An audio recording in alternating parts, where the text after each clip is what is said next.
Puji Tuhan, selamat pagi, shalom Bapak Ibu yang dikasihi oleh Tuhan. Pagi hari ini kita bisa berkumpul bersama dengan rasa syukur. Mari kita akan bersama-sama mendengarkan kebenaran firman Tuhan. Pagi hari ini saya memberikan judul Hidup Manusia Tidak Menentu. Artinya apa? Karena manusia ini seringkali mengalami satu problem. Hidup manusia tidak menentu, orang gematok. Tetapi pada saat pagi hari ini kita percaya bahwa Tuhan itu memelihara kita. Contohnya kalau kita merenungkan di dalam Alkitab, mari Bapak Ibu Saudara kita membuka di dalam kitab Kejadian pasal yang ke-42 ayat 1 sampai dengan ayat yang ketiga. Demikian bunyi firman Tuhan. Setelah Yakub mendapat kabar bahwa ada gandum di Mesir, berkatalah ia kepada anak-anaknya, "Mengapa kamu berpandang-pandangan saja?" Lagi katanya, "Telah kudengar bahwa ada gandum di Mesir. Pergilah ke sana dan belilah gandum di sana untuk kita, supaya kita tetap hidup dan jangan mati." Lalu pergilah 10 orang saudara Yusuf untuk membeli gandum di Mesir. Bapak Ibu yang dikasihi oleh Tuhan, pada waktu itu terjadi kelaparan yang ada di Kana. Sekalipun tanah itu adalah tanah perjanjian yang sejak awal dijanjikan oleh Tuhan kepada nenek moyang kita, Bapak Abraham. Demikian juga Yakub ketika ada di tanah itu mengalami kehidupan yang tidak menentu, yaitu mengalami satu musibah, kekeringan, sehingga terjadi kelaparan. Dan kemudian Yakub mengambil sikap untuk mengutus anak-anaknya pergi ke Mesir untuk membeli gandum. Dan Bapak Ibu Saudara yang dikasihi oleh Tuhan, ketahui dengan cara itulah Tuhan akan terus memelihara kepada umatnya, yaitu yang percaya atau berserah penuh kepada Tuhan. Kalau kita melihat di dalam pasal yang ke-45 ayat yang kelima, demikian bunyi firman Tuhan. "Tetapi sekarang janganlah bersusah hati dan janganlah menyesali diri, karena kamu menjual aku ke sini, sebab untuk memelihara kehidupanlah Allah menyuruh aku mendahului kamu." Jadi saudaraku yang kekasih, ketika situasi yang ada di Kana yang dialami oleh keluarga Yakub, hidupnya tidak menentu karena mengalami satu musibah, kekeringan, kekurangan. Tetapi dengan berserah dan percaya penuh kepada Tuhan, seperti ada yang tertulis di dalam Kejadian pasal 45 ayat yang ke-5, bahwa lewat Yusuf firman Tuhan mengatakan, "Tetapi sekarang janganlah bersusah hati dan janganlah menyesali diri, karena kamu menjual aku ke sini, sebab untuk memelihara kehidupanlah Allah menyuruh aku mendahului kamu." Jadi saudaraku yang kekasih di dalam Tuhan, kalau kita melihat Tuhan itu begitu luar biasa.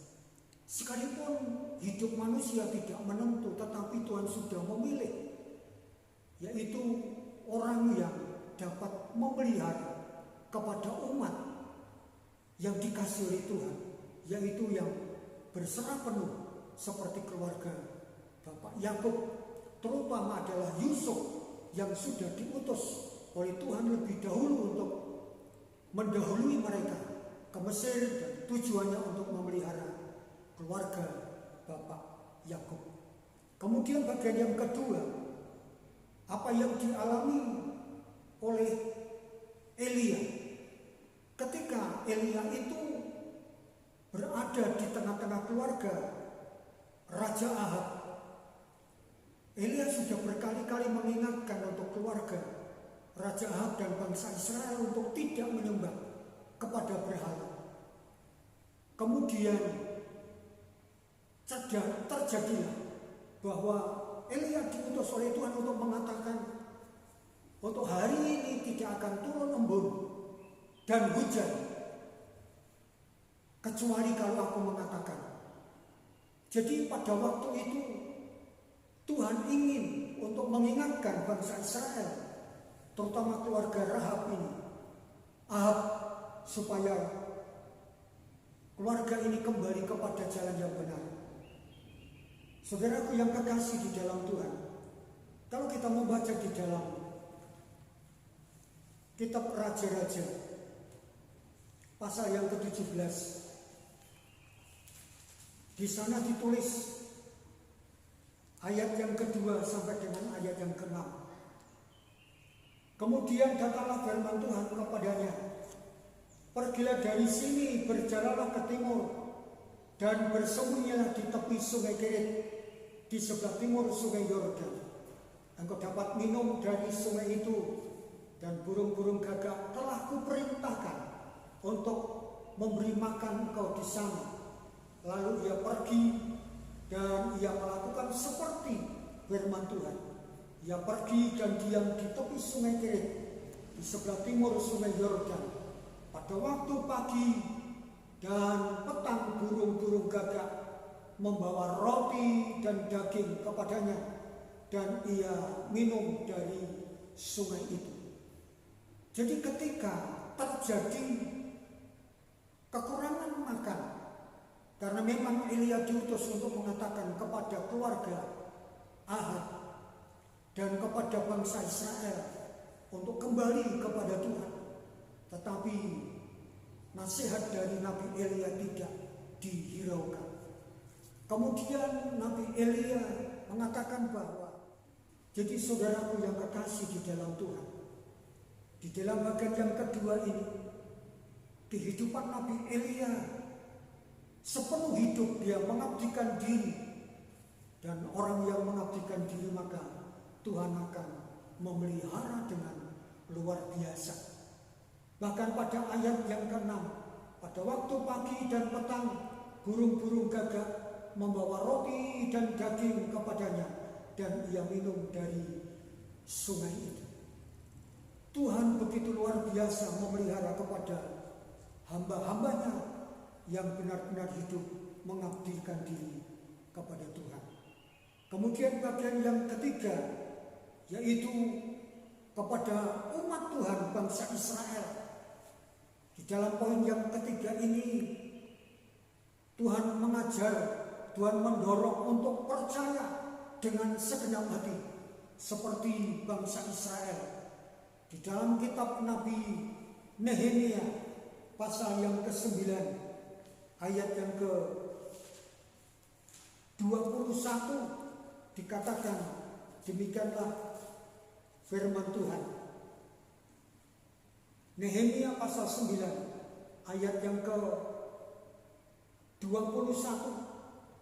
40 tahun lamanya engkau memberikan mereka makan di padang gurun. Mereka tidak berkekurangan pakaian, mereka tidak rusak, dan kaki mereka tidak bengkak. Di dalam ayat ini dijelaskan 40 tahun lamanya Tuhan memelihara kepada umatnya yang dikasihi, yang percaya dengan segenap hati.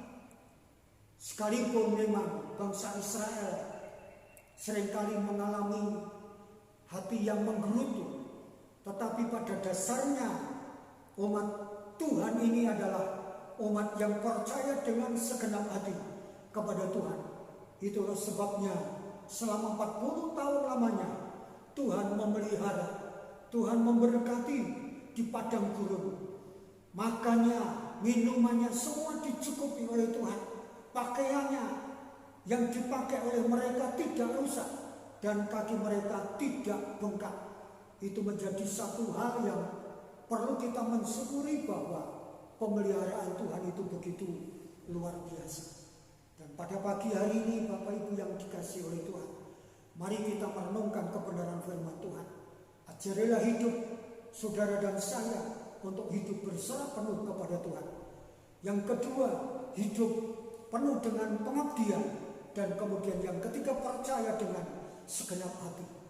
Dan yang terakhir merupakan satu kesimpulan agar kita dipelihara oleh Tuhan dengan pemeliharaan yang luar biasa. Yang pertama, hidup berserah penuh kepada Tuhan seperti orang yang percaya. Hidup itu adalah pengabdian seperti Nabi Elia. Dan yang terakhir, percaya dengan segenap hati. Dan saya percaya pada pagi hari ini kiranya berkat Allah, anugerah Allah akan menyertai Bapak Ibu Saudara yang dikasihi oleh Tuhan sampai seterusnya dan selamanya. Mari kita tundukkan kepala dan kita akan berdoa. Pagi hari ini kiranya Bapak Ibu Saudara yang kekasih, berkat anugerah kemurahan dari Allah Bapa, cinta kasihnya daripada Yesus Kristus, serta persekutuan Roh Kudus menyertai Bapak Ibu Saudara sekalian yang dikasihi oleh Tuhan, mulai hari ini sampai selama-lamanya. Tuhan Yesus datang memberkati kita semua. Haleluya. Amin.